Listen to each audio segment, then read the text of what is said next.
Hello, dear listeners, and welcome to the VVA podcast. My name is Leila Oresme, And I'm Cristina Tumino. and today is the episode number 3, part 2, expressing ideas, creativity, and uniqueness.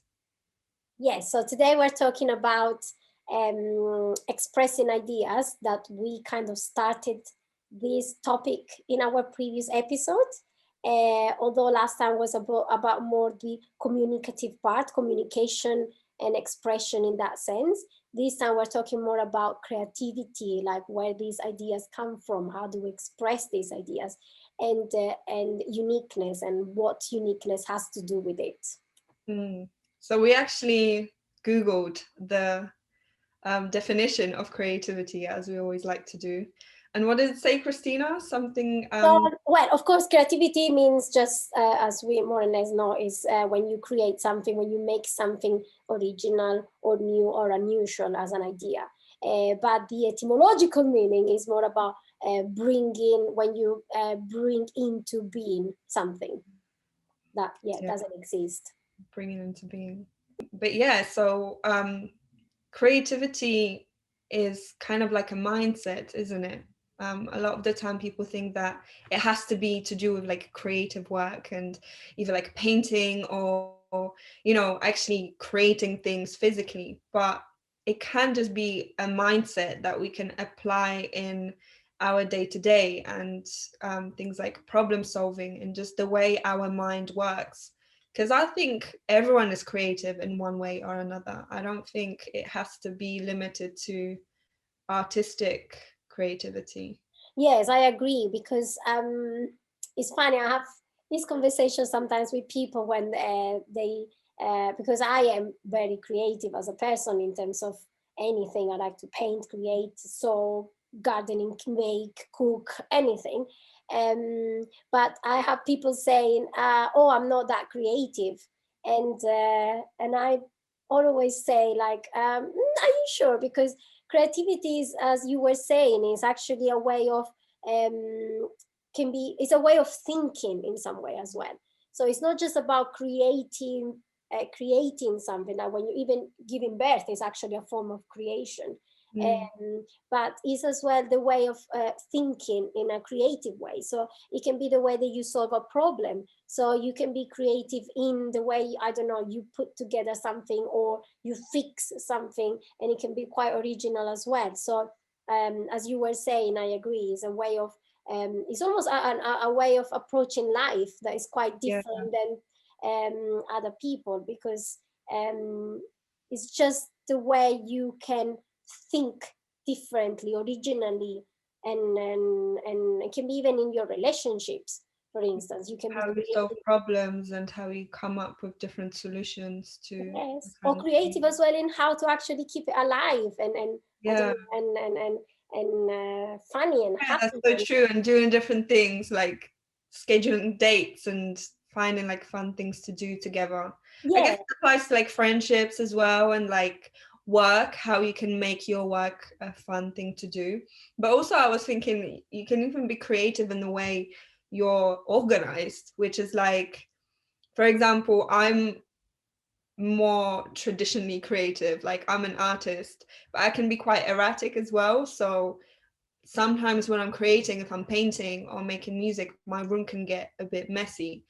But my brother, for example, he's very organized and he's very clean. And he says he's not creative, but I'm like, to me, he's creative in the way he organizes his space. And it's something I actually don't have, because I struggle sometimes figuring out how to place different things to keep them in order.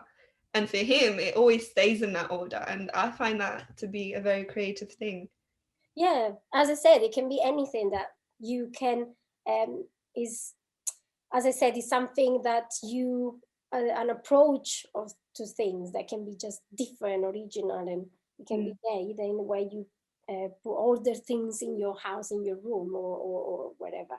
And in some way, creativity is linked to imagination, because in order to be imaginative, you as well need to be able to be creative.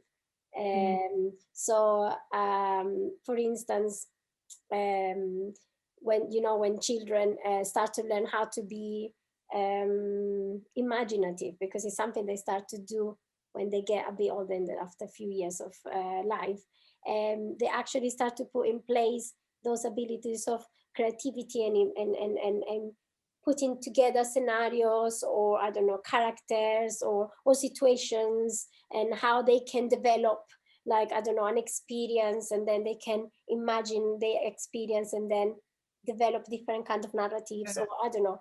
So that is a way of being creative too. And I think in order to be imaginative, often, I know it sounds crazy, but you need to have moments of boredom. Like, you need to be bored in order to uh, have the time to stop and be creative. It's not just it's like you need to be in that moment of silence, of nothing, in order to Yeah, because when you're constantly distracted by like stimulation from the outer world, you don't really have the chance to go inside your mind and actually create things with your mind, because you're always focused on doing this, doing that, watching this, scrolling through Instagram, and we don't have that time to just be completely bored and just use our imagination to keep us entertained. And that can actually be extremely powerful.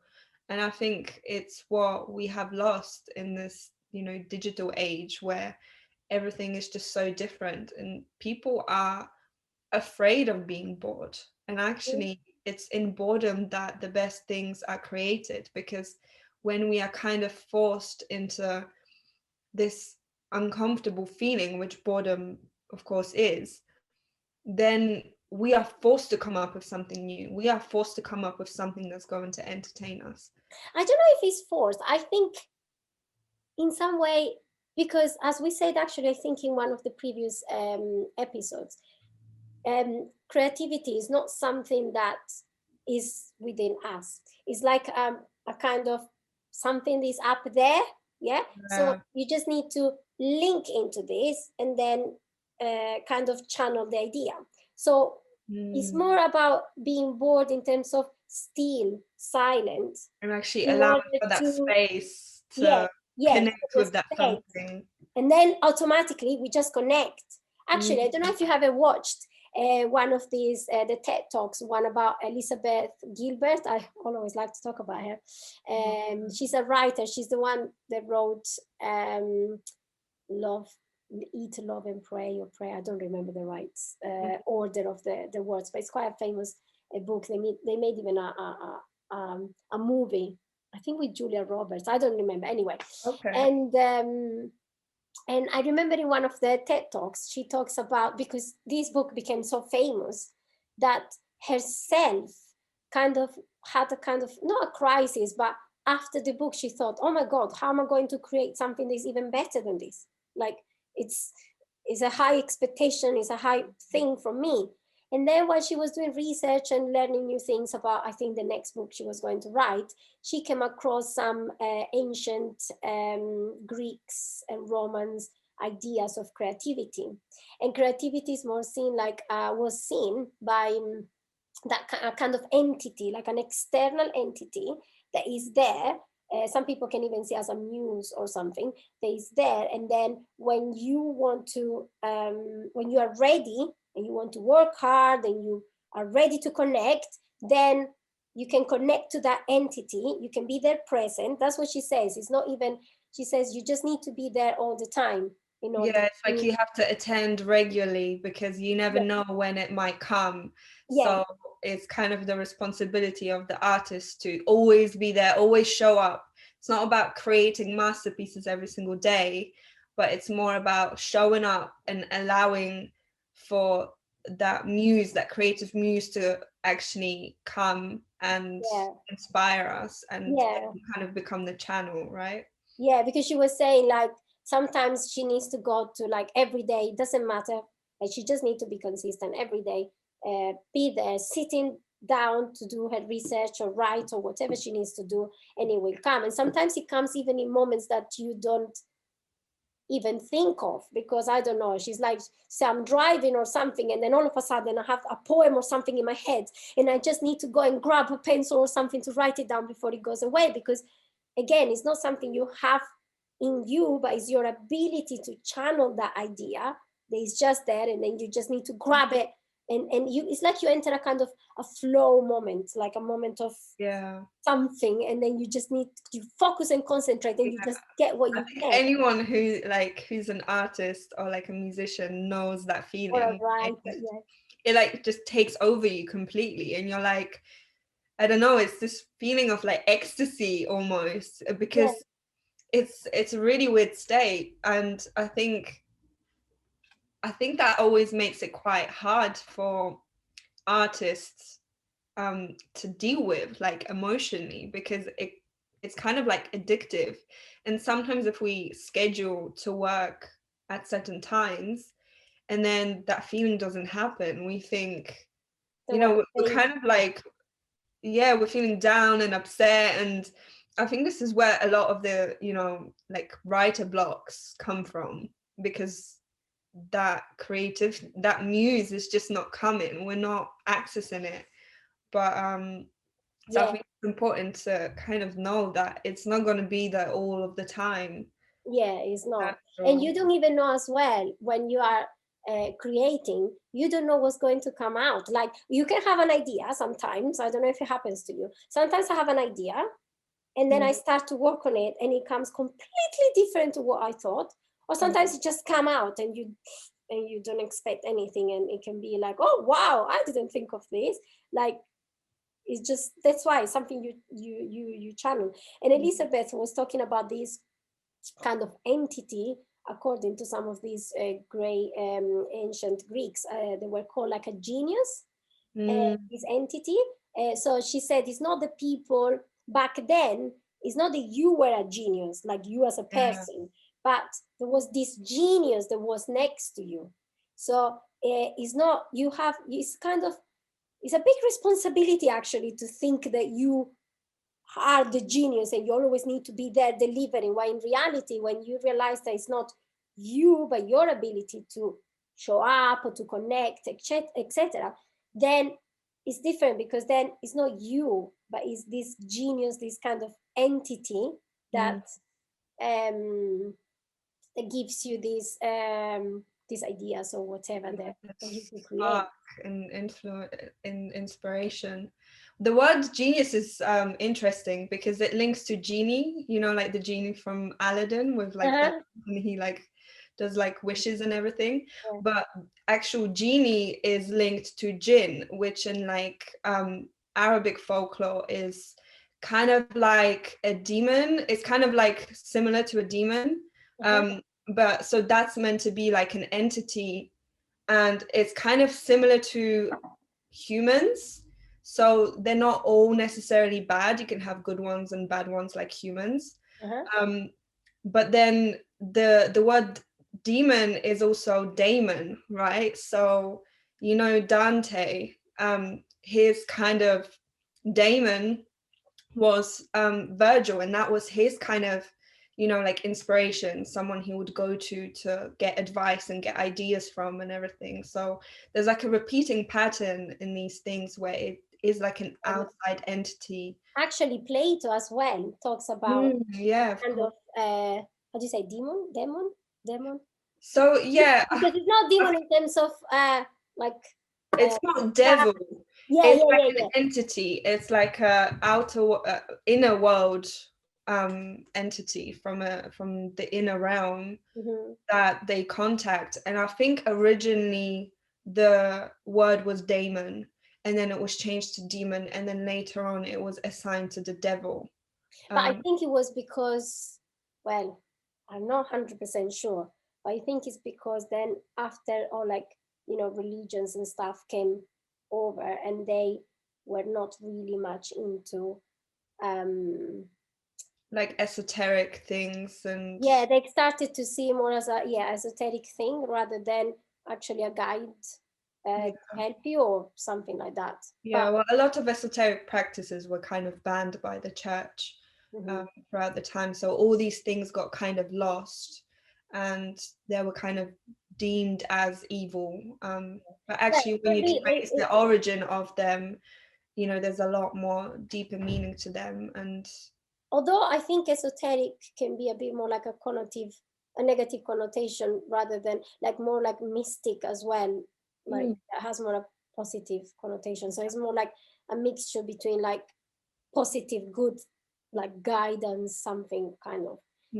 But yeah, no, interesting about the genius thing. But the point is, the creativity then doesn't really, as we were saying, it doesn't happen within us. It's something external. So we just are like kind of a receiver. We channel this, and we, through our personality, our uniqueness, our way of being, we bring into being, as the etymological meaning, we bring into being whatever it is, the idea, well, I think it's more an idea that then can materialize by, I don't know, creating something or expressing when you dance or writing a book or fixing a problem or whatever it is. So we're more like, yeah, like a kind of a channel, and then this idea take the shape, the form that we, through our uniqueness, kind of give to the idea to materialize it. yeah, I like to see us humans as a lens. You know how we have like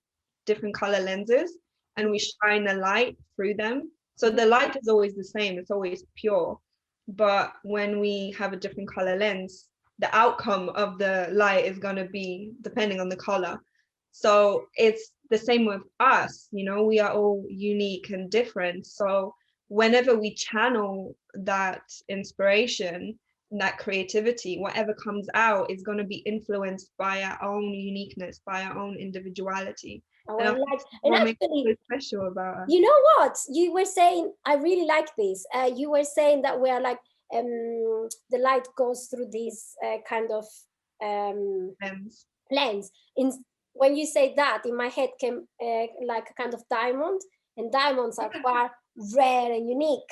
So I was imagining that we are that kind of diamond, as you were saying, and Yeah, then we make exactly. it. That's a beautiful, Yeah, what is it, I love that metaphor? Yeah, analogy. It's analogy. Yeah, no, sorry. because it really highlights the uniqueness of us, and that's what makes it interesting. Because you know, the creativity is it's totally ineffable. Like we can't, like in its original state, we can't really even describe it. That's why it's so hard to you know, describe in words, like even the state that we are in, because we just completely taken over by it.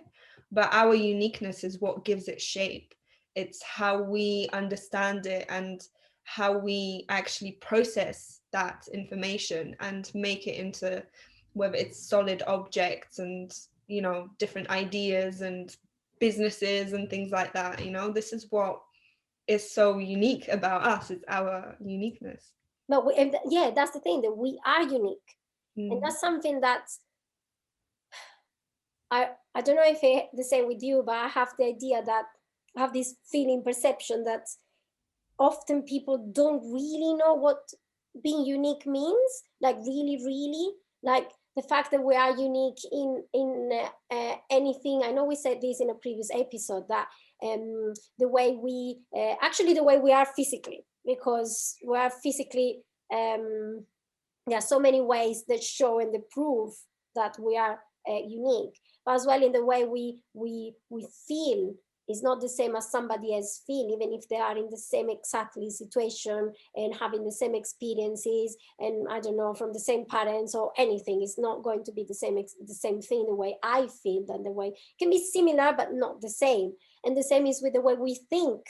Imagine, like, we can be completely creative, and you can see from little children how they can be, the way they think, and they come up with things and ideas and solutions and questions and whatever, and the way as well we are as people, our personality, and I think people perceive normally uniqueness as something cool, like, oh, be unique, or like, oh, it's special. I But think they see on a very surface level, don't they? Like, yes, let's color our hair in like different colors and get like weird tattoos, and it's all to do with like the physical, right? It's never usually with the way we think, whether we stand out from the group and whether we have this courage and bravery to stand up for our own ideas and, you know, develop new different things and ways of being. So I don't necessarily think it's true creativity when we just walk around and, you know, just funny clothes and you know, it's just, Yeah, it can I be mean an aspect, an expression, yeah, part of but expression. when that's the only part of someone's creativity and then the rest of their persona is just like everybody else, that's not creative. And also we see these trends, right? Because these trends start and Yes, people friend. actually follow them and they think they're being unique, but at the end of the day, everyone ends up getting the same kind of tattoos, the same kind of hairstyles. So it's like, you know, the first person that originates it is unique, but then everyone else that follows it, they think they're being unique, but actually they're just following the crowd. And that's not what this is about. It's Yeah. about, like I said, that inner drive and courage to really be your own self and actually having self-knowledge to know what you are so that you can actually express it. Yeah, because I think we are uh, being authentic, because that's about being authentic, being who you are and express your unique self and your truths. Is about being authentic, and in order to be authentic, is a lot of hard work, because it means going against the masses, like what people think, what people believe, what people used to do, behaviors, dresses, like trends and all this stuff. So it's quite hard. Like, unique people often are the people authentic, I would say, because we are all unique anyway. It's just about being able to express it. But the people that do it, they normally are the ones that are kind of bullied, or I don't know, criticized, or censored, or I don't know, anything that it can be. It is hard, isn't it? Because it goes against our inner instinct and desire to be accepted. Mhm. And that's very, very hard. So only really courageous people end up being unique, because it's kind of like, especially, you know, nowadays, unfortunately, we see it more and more where, you know, people get cancelled on the internet and people are, you know, afraid of speaking their own truth because there isn't that much freedom anymore to say what we think and actually, you know, put these things into, you know, like online or whatever, and just communicate these stuff, because people get judged and it is natural for people to be judgmental. We do have to be judgmental to a degree, but you know, at the same time we have to stay open and actually embrace uniqueness and be more understanding of other people. And you know, people's minds change, so just because someone's expressing a certain idea now, it's just it might just be a period of their life that this is what they're learning about at the moment. Later down the line that might actually change, so we have to, you know, be compassionate to those that say things that we don't necessarily believe in, because everyone's at a different point in their life of learning. Well, And I think, as far as there is a process of learning behind it, yes. But when changing mind means because you're still following trends or people's beliefs in that moment, that's not a really kind of useful and good way of like, that's not growth. There is no growth. It's yeah, I mean, we don't want to like change because it's someone just tells us coping. to. It's We coping. want That's to coping. change because we grow and we evolve. And this is the kind of like creative thing, isn't it? It's like creativity always evolves. So as we learn, we create ourselves, don't we? Mhm. So this is the like, we are always in the creative process of becoming the, you know, our biggest potential, hopefully. Hopefully it's not the other way, and it can go both ways, like you said. So But I think the reason why nowadays, well, that's my understanding at the moment, that the reason why many people are not, don't have the elasticity, kind of, can you say elasticity, like, yeah, I like that word actually, apply. of thinking in a way or another, or I don't know, discussing things with people in a constructive way. I Mm, think has lots to do with the way we were educated in schools. mm, Because if you imagine working with children, they are very young, they haven't been through the education system yet, and they're very, like, their mind are completely open, like they can really create anything because they don't have any influence of any kind, and they are open to learn, to understand, to discover. Yes. So um they they are very, they really follow that kind of instinct, that kind of inner guidance, inner voice that is telling them what to do, what to be curious about, where to go, etc., etc. The moment they start to go to school, schools start to, because it's a standardized system. So standard is the opposite of unique. So mm, unique is one thing, is original. Standard means many things all the same. So it's the opposite, it's the enemy of unique. So when you go to school and everything is about standard, like everybody at that age needs to learn the same thing at the same thing, at the same pace, in the same way, without really thinking. You need to learn what the teacher tells you to learn, and you just need to learn it. And you actually even have grades. So they will tell you if you actually learned what they told you to learn with that capacity, like you need to be able to explain it with those standards. There are mm, even standards in the standards. So it's all about standards. So even I remember, like, if you imagine, I read this somewhere, I don't remember, but I was reading about this thing that was saying, it was like a poem, and they were saying, I went to school and the teacher, and I wanted to draw. I was so keen to draw something. So when the teacher said, oh, we're going to draw now, take a paper. So the child took the paper and was going to start to draw. And they said, wait, stop.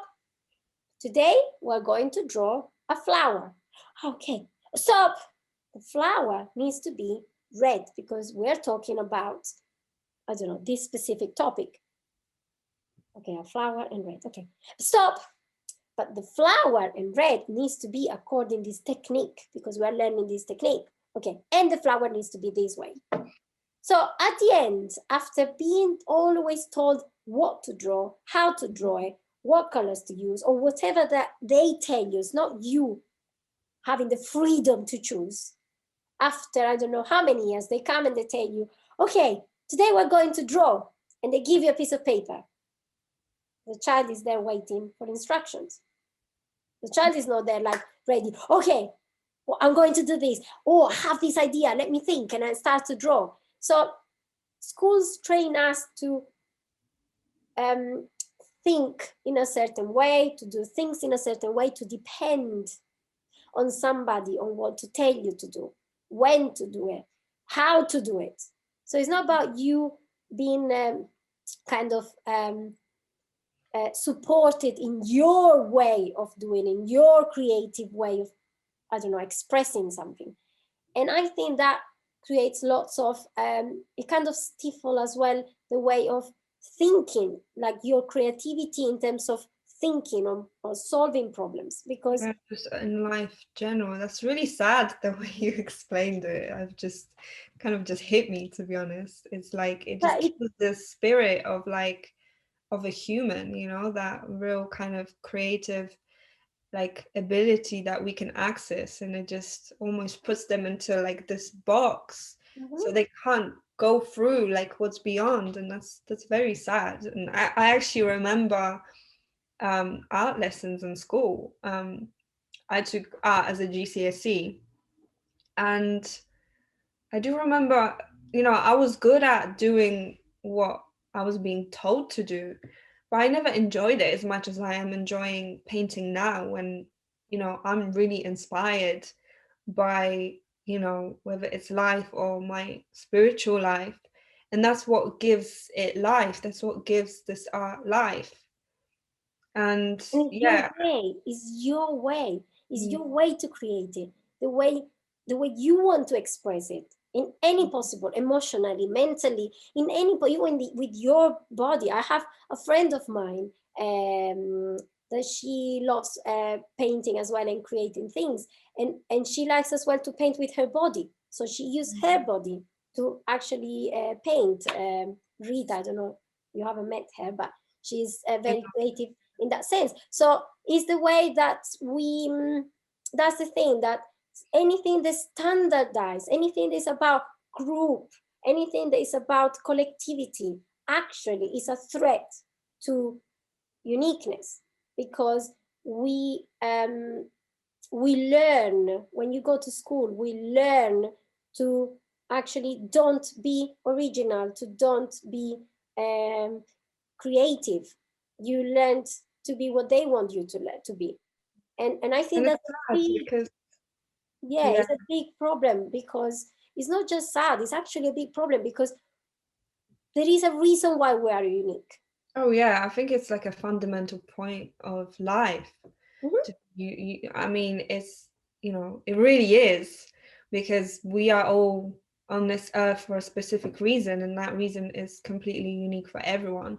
And when we are cut off from even the possibility of being unique, because when we grow up and we are not told what is possible with our uniqueness, we just don't know better. So it might take years or sometimes even never for us to discover what there is to do in terms of uniqueness and originality and creativity. So if we are not taught just how creative we can be, and those aspects of ourselves aren't nurtured, then we just don't know we even have them. And I, very I, concerning. something I learned myself since I've been supporting children and some families, is that we don't learn because somebody teaches us. We learn when we are ready to learn and when we are interested in what we need to learn. So if you as a child are curious about something, that means that you are interested in that thing. That means that most probably you are even ready to get whatever kind of information you need to get, or knowledge. Maybe you're quite young and you will start to get that specific information. And the more you develop, the more it grows, and the more it becomes maybe a passion rather than just a curiosity, or it can lead you to something else that will eventually lead you to a passion. But when you have the need to learn and to know, that's when you really learn. It's not because somebody comes and teaches you. Like, you can be sitting, I don't know if it ever happened to you, as being with somebody teaching or somebody teaching you. Somebody can sit with you for hours to try to teach you something, anything, maths, whatever you want. And you can be there. It can be frustrating from both sides, because that person doesn't get it. You don't know how to explain it. It's because that person is not interested, is not open to understand it, to learn it, doesn't care. It's not ready. Sometimes as well, it's not ready. It's not the right time. It's not ready. And of course, this in schools doesn't work in that way. You just need to learn because that's your age. So that's the curriculum you need to follow. That's the way. And if you don't learn, it means that you are stupid. Yeah. And that's completely I wrong. completely agree. I would consider myself a sort of independent scholar. So I read a lot of books, I study a lot of different subjects that I find interesting. And in the past year alone, I would say I have learned, you know, 10 times more than I have learned in the, you know, like years and years of being in school, because I'm studying what I am passionate about. I'm studying what really interests me. And I think another important point to mention is that there are people who are interested in many different things, and there seems to be this, you know, belief, a standard belief in the world, that, you know, you should pick one thing and only do that, because, you know, when you do too many different things, you're going to be, what's the saying, the jack of all trades and the master of none. Mm. And I'm completely against that idea. I'm a creative person and I have many interests. And I have learned to engage in all my different interests because they all bring something into my life. And back in the day, we had polymaths, which were people who, had a big range of knowledge and they did many different things. And they were great at many different things. So if you are a creative person and you are drawn to many different things, explore them, have the courage to explore them because they will bring color into your life. So the moment you say no to something that your soul is telling you to do, because in my opinion, that's what interests are. It's like the calling from your soul into a particular area of knowledge or whatever. And when we say no to this, we say no to, our uniqueness, because it's always a journey. Even though you might be doing, 5 different things and they may all seem completely different, at the end of the road, there will be a link to link all of them together. And that's where you will find your own uniqueness, because you will have the background knowledge of everything else.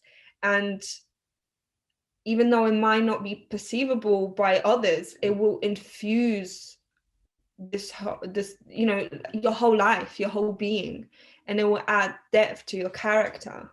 Yes, and I think the more you follow that curiosity that is, as you were saying, led in some way by your soul, because your soul has this wisdom that can guide you, so you understand what's your purpose and what you are here for, and to find meaning. The more you follow that curiosity or that passion or whatever you are interested in, the more you learn about yourself, the more you discover who you are and what you like, what you don't like, how good you are at this, how bad you are at this, how much in control can you be, etc., etc. So it's the way to learn. That's what I'm saying. It's not about somebody teaching you. It's more about somebody supporting you and guiding you. So then you discover more yourself rather than somebody teaching you how to be. It's you coming out, unfolding your own being, your own individuality. And when you were saying before about people think, I agree, people come and say, oh, like they identify you as one thing, maybe two, okay?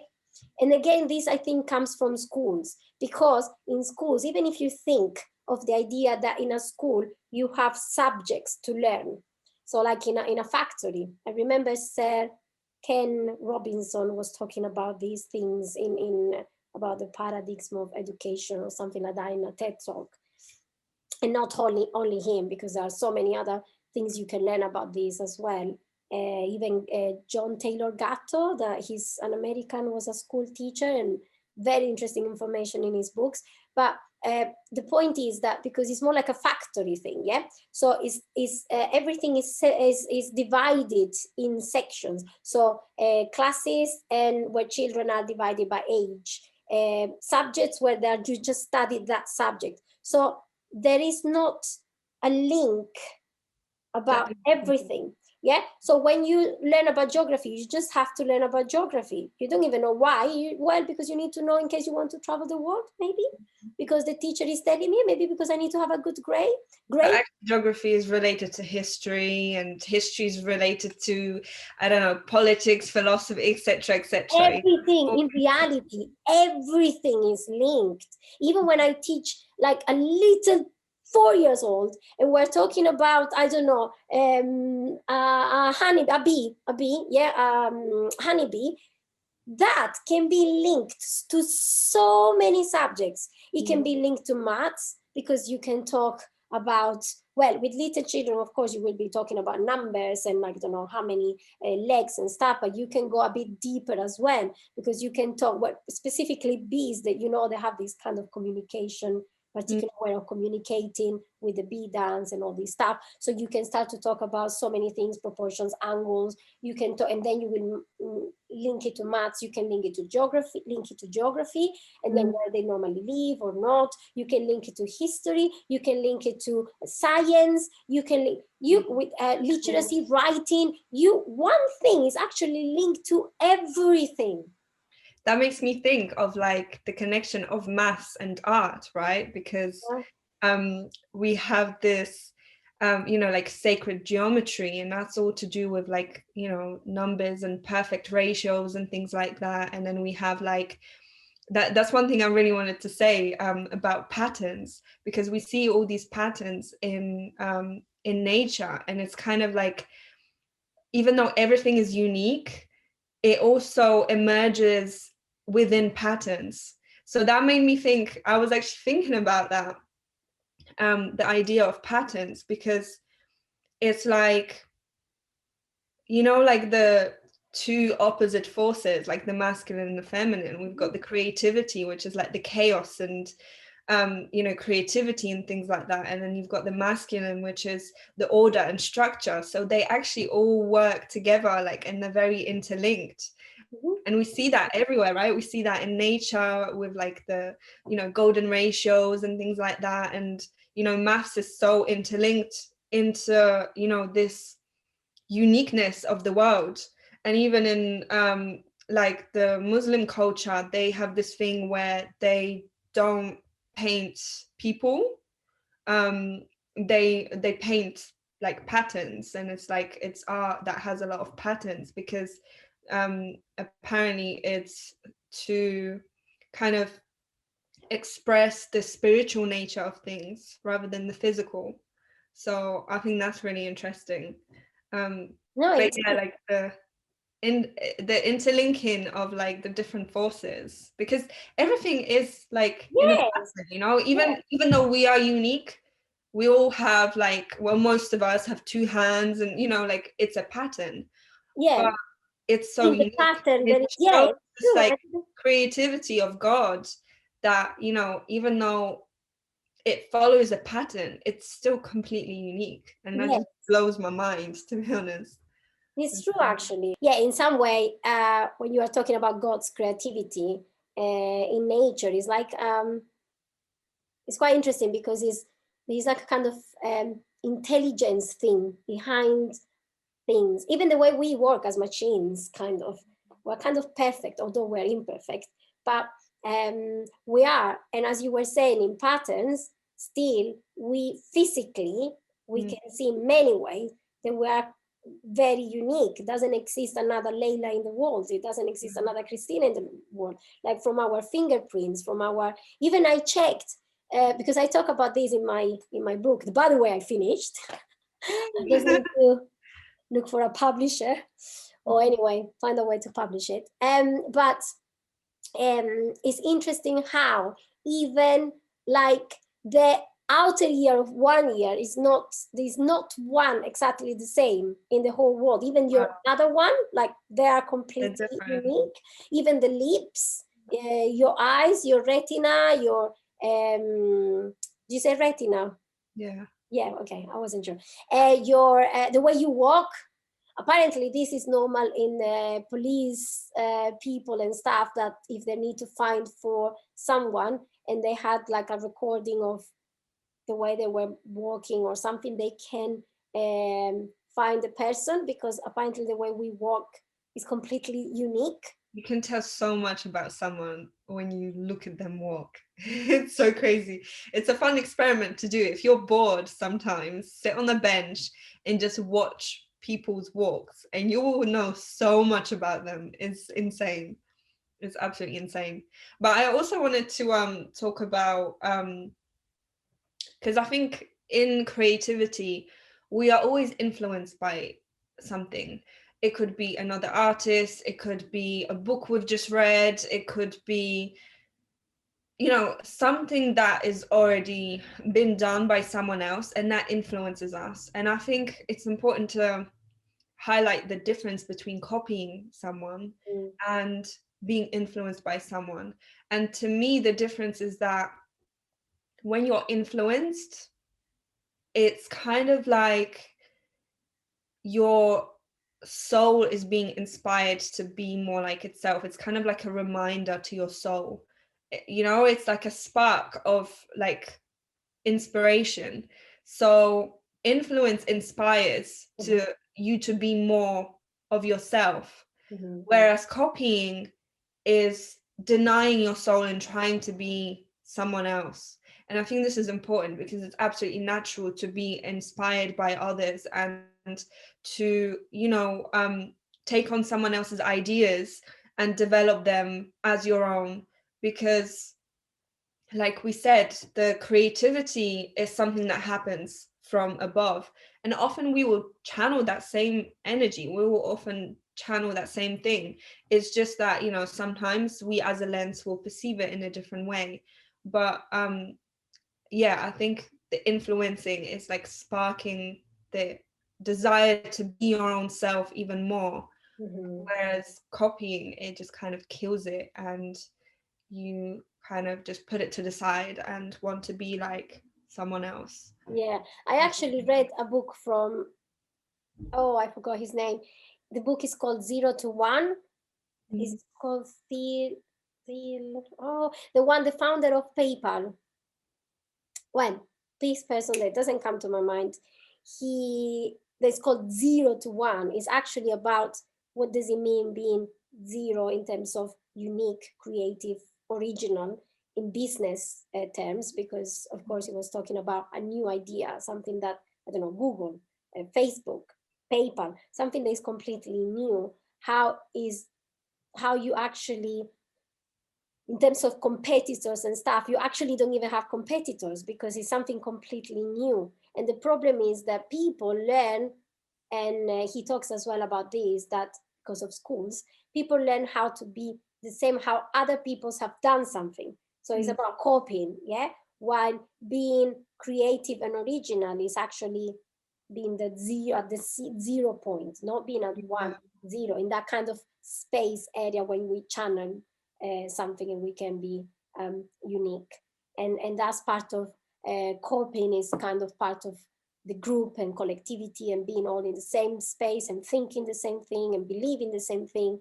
That is actually, as I said, a threat, I think, to individuality and being yourself, and then being courageous enough to express your own unique being and yeah. way of thinking and That's doing. powerful. That's really Yeah. powerful.